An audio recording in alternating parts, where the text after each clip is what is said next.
Hey guys, and welcome to the Working Money Channel. From 24 Hours Crypto here on Twitter, they're going to make it extremely hard for people to get into crypto now. For those that accumulated over the past 6+ years, congratulations. You think a retail investor with $20,000 looking to buy XRP at $3 will even be able to send $20,000 to buy XRP? The answer is no. So some wise words here from 24 Hour Crypto on Twitter. Guys, if you didn't catch the video I did yesterday, I'll link it up here in the top right-hand corner. We talked a little bit about Binance and how they were now suspending their US on-ramps and off-ramps on their exchange. And I do really urge you guys to watch that video if you didn't catch it, because this is beginning a brand new, I don't want to say concept, but a brand new maybe outlook for the cryptocurrency market in the United States. If they are going to be attacking on-ramps and off-ramps, guys, you have to be prepared. You have to get your money on as soon as you can. You have to get into your positions, sit and hold, guys,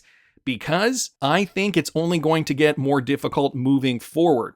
And so, first thing is first, I guess it's probably a good time to also tell you guys to keep your crypto on a cold storage wallet solution. I know in Binance's case, they were talking about how, just down here, it was saying services remain fully operational, including crypto trading, staking, deposits, and withdrawals of cryptocurrencies specifically. So it's not the USD, but the stable coins is what they are targeting, because they know that is the tool that retail traders use in order to preserve profits. And they do not want us retail plebes to be in this market to begin with. Guys, I've got XRP here on the daily, and as of the time of this recording, XRP is trading at around 52.7. So, overall, XRP has seen a relatively positive move to the upside. And same with Bitcoin. I mean, we've been seeing some ups and downs, but nothing really out of the ordinary for cryptocurrency as a whole. We are starting this uptrend. The bull run is underway.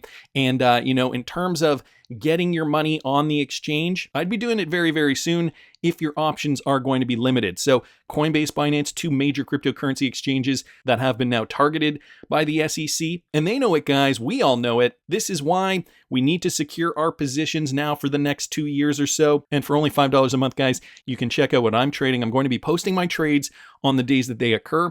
And I'm going to be diversifying. I mean, we just really don't know what the SEC's next move is going to be. So I think, personally, I think a good trading strategy in this coming bull run is to diversify. Make sure you are not holding all of the same types of coins. So I give some reasons on my Patreon as to why I'm picking certain coins. And there's no guarantees. This is what I'm doing. We cannot pass up on this opportunity. Considering the market is low and we are beginning another cycle. On top of that, we've got government organizations like the SEC really kind of clamping down on cryptocurrency on-ramps and off-ramps for retail traders. So we have to be prepared for this. And for only $5 a month, I think that's pretty good value. We are navigating this together, guys. Don't let them shake you out. And I know a lot of you guys are still holding strong, still holding XRP strong. Market's still looking, as I said, fairly good. XRP is in a very good position right now. So we're going to see where that leads us in this coming bull run. BK Money Bridge here posting this. The SEC and Gary Gensler have made many mistakes, but brace yourselves. They are right about this. So what are they right about? Coinbase can't keep performing these roles, traditional separated in asset acquisition. So based on the 1930s Financial Act here, this is what the SEC is claiming. The solution is not to register as all of these functions. It is to separate these functions entirely. This precedent was put in place in traditional finance in the 1930s. Let's catch up. So what the SEC is alleging here against Coinbase particularly, complaint, Coinbase has acted as an exchange, a broker, and a clearing agency without registering as an exchange, broker, or clearing agency in violation of Section 515A and 17AB of the Exchange Act. So what the SEC is saying is that for the exchanges, the exchanges have to do something. So this is a bit of a different argument than the cryptocurrency arguments when they were taking Ripple to court and looking at XRP as a security. For the exchanges, they have a more I would say they have a stronger case because the exchanges are acting as, typical exchanges do, but they themselves have not registered with the SEC. But that begs the question. I really do wonder why the SEC did allow Coinbase to launch an IPO. That is still beyond me. I really do wonder why that is, but maybe it was a bit of a tactic. I don't know. I'm speculating at this point. But let me get back on topic. So Coinbase, Binance, they are functioning as all these things that the SEC sees as problematic because they're not registering. So BK Money Bridge here does have a point, but if you guys didn't catch if you didn't catch the video I did yesterday, I urge you guys to watch it. Meta Lawman also brought up a good point in that video, and basically a lot hinges on the Ripple SEC case in order for us to get some meaningful clarity in the United States. Coin Bureau also bringing up an interesting point. Gary's latest crypto attacks, it's definitely personal for him. Listen to this. Hucksters, fraudsters, scam artists, Ponzi schemes, the public being left in line at the bankruptcy courts. We've seen this story before. We have seen this story before. So basically painting all of cryptocurrency with a broad brush and, purporting that same narrative that all of crypto is bad. Guys, we're going to keep seeing the FUD coming from mainstream news, mainstream media, the government, all those agencies, and they're going to push hard because they know we are paying attention. They know we can get rich easily if we make the right moves. The market is poised, for just that. So, this is what we're going to be hearing for the next little while. Oh, and his old buddy, Jay Clayton, is also saying the same kinds of things, okay? Former SEC chair behind Ripple lawsuit blames cryptocurrency exchanges and not blockchain. This coming from Tim R614 here on Twitter. With regards to an interview that Jay Clayton did, the former chairman of the SEC and the man behind the ongoing Ripple lawsuit has publicly criticized the behavior of major cryptocurrency exchanges. So I feel like, the SEC's move now because they did not really react with FTX, and there's a whole other conspiracy behind that, but because they maybe did not treat the FTX case in the way that they should have, now they're going after Binance and Coinbase in a different manner. And I guess it was a bit of a twofold reason. Because they're losing in the Ripple case too, they have to kind of maybe pivot and change their strategy. Don't go after the particular coins, but go after the exchanges now. While addressing the recent lawsuits against these platforms, Clayton decried what he labeled as reprehensible behavior, but emphasized that this does not reflect poorly on the technology powering these platforms. So a bit of a caveat there. Earlier this week in a separate interview with CNBC, Clayton underscored the differences between the charges against Binance and Coinbase. The former, he explained, is more related to allegations of fraud and evasion, while the Coinbase situation revolves around the ongoing debate of what constitutes a security and what doesn't. So it's funny that Clayton is saying, it's not about, it's about their decisions on how they went about things and not the platforms and the technology, not the blockchain. So, Jay, in that case, why would you go after Ripple, considering Ripple is a blockchain platform that solves problems for society? He further remarked on the need for cryptocurrency platforms to comply with existing securities laws, suggesting that the financial world is unlikely to bend to the innovation brought by cryptocurrencies. So that's the other thing. Well, at least Jay Clayton realizes that the rest of the world is moving on, drawing parallels between the crypto industry and the gig economy. He described the former's playbook as one that assumes innovation would overcome regulatory resistance, a notion he challenged. So, we saw the same thing with Uber and Lyft, a few years ago when they were fighting against the cab industry. Eventually, it became regulated and they are now behemoths. So that is what Jay Clayton is saying. On top of that, guys, a lengthy tweet here from John Reed Stark, okay? And love him or hate him, he's got some good points here. I'm going to go over this. I'm not going to read you guys this because he's basically kind of, defending himself here with his opinions. My take is that the SEC is spot on with their crypto-related enforcement efforts. He says, no matter what the carnival barkers promise, it is axiomatic that crypto trading platforms are high risk, perilous, and inherently unsafe. He says, please read on to understand my reasoning. And again, guys, this is very lengthy. I'm not going to go over the full thing, but I'm going to just kind of touch on some of these key points. One of the points he makes is this, okay, why a lack of SEC registration matters. SEC registration in financial terms mandates that investor funds are secured, ensures that investors understand the risks involved, makes buyers aware of the last prices on securities traded, and provides adequate disclosures regarding their trading policies. So overall, entities providing financial services must carefully handle access to and control of investor funds and provide all users with adequate protection and fortification. So I don't know if I agree with this really, but at least he's saying, okay, you can, if something were to happen to these exchanges, once they are regulated, you at least have some kind of recourse. Whereas, money on FTX, and I think that's why they collapsed FTX, is to use it as a poster child of what not to do. And they're saying, hey, look what happened to FTX. Your funds are not safe. Okay, now we're going to go after Coinbase and Binance and all the others. That's what he's saying here. With traditional SEC-registered financial firms, the SEC has unlimited and instantaneous visibility into every aspect of operations. With crypto trading platforms, the SEC lacks any sort of oversight and access and has scant ability to detect, investigate, and deter fraudulent conduct. As a result, the crypto marketplace operates without much supervision.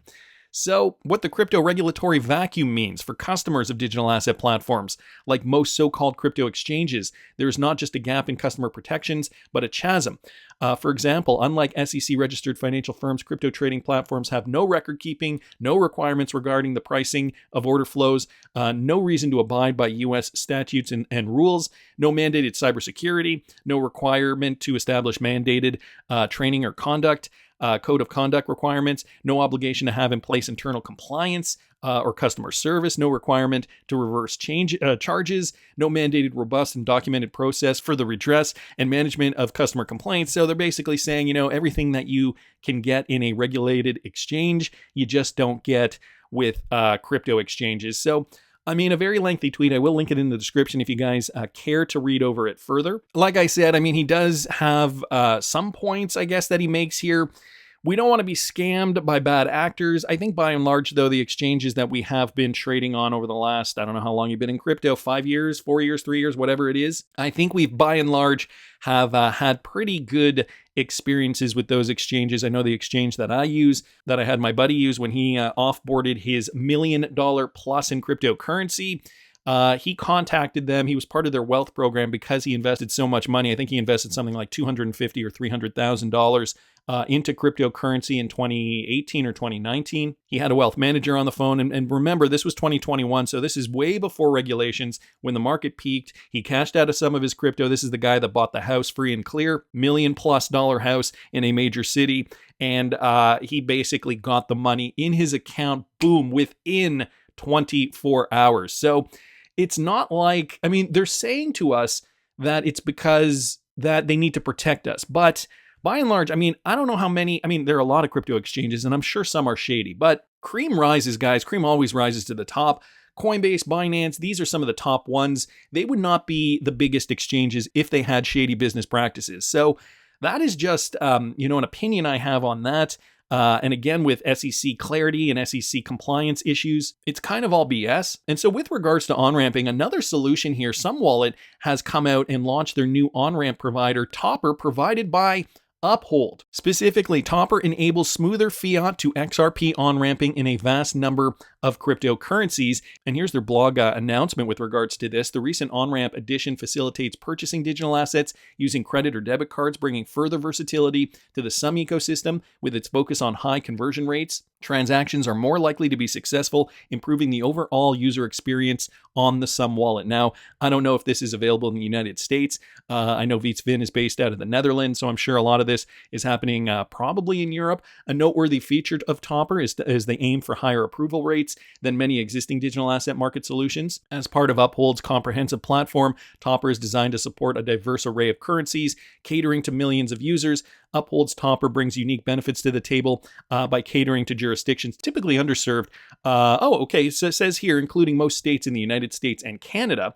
As we continue to grow and evolve in the XRPL ecosystem, we appreciate Uphold's commitment to standing strong and broadening the horizons of accessibility for users across the globe. So we are seeing other options, guys, here available for on-ramping.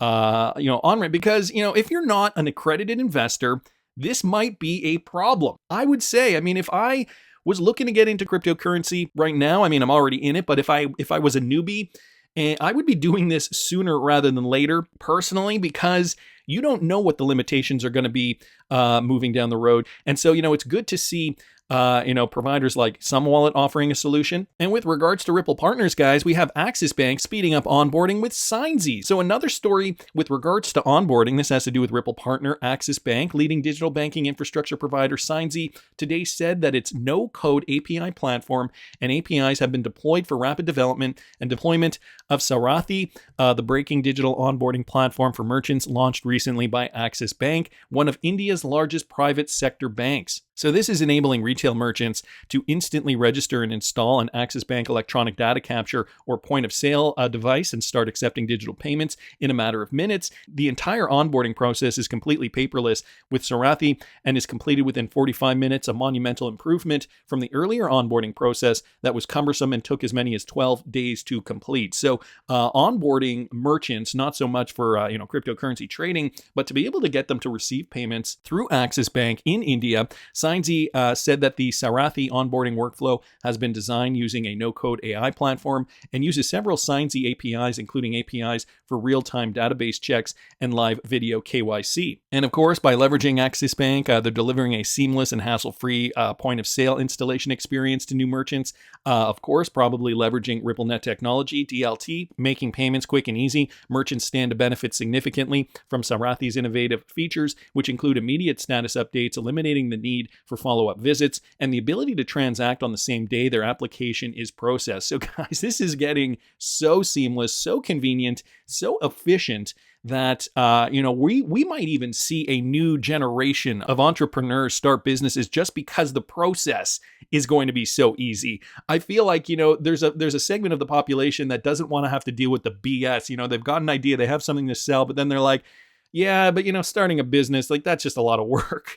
If you can start accepting payments on the day of your application, that's just beyond. I mean, just think of the possibilities there. The paperless onboarding process ensures that all necessary documents are collected at one go, avoiding the need for merchants to make multiple visits or submit forms repeatedly. So, streamlining, again, payments through Axis Bank in an emerging economy like India, this is going to open up a lot of new doors. So wanted to thank Mike for posting that. Also happened to see this, guys, from Amex. So Ripple partner Amex inks a new data sharing deal with Plaid and Yodlee. And down here, they want to offer card members the option to connect with thousands of third-party financial apps and services. So more integration, more interoperability, obviously, with more financial apps. Amex is integrating Plaid and InvestNet and Yodlee into its account financials API, meaning that millions of card members can connect their accounts to thousands of apps and services across the digital banking ecosystem without having to share their password with a third party. So a brand new way to integrate Amex. And Amex says, with the average person using 3 apps to manage their various financial connections, it's critical for people to have transparency and control over the data that they are sharing. So a one-stop shop here, it sounds as though. Amex, Ripple partner, being able to integrate this with financial apps. We know the back end, RippleNet, is interoperable, so it only makes sense that Amex is making these types of deals. Another great piece of news here from another Ripple partner.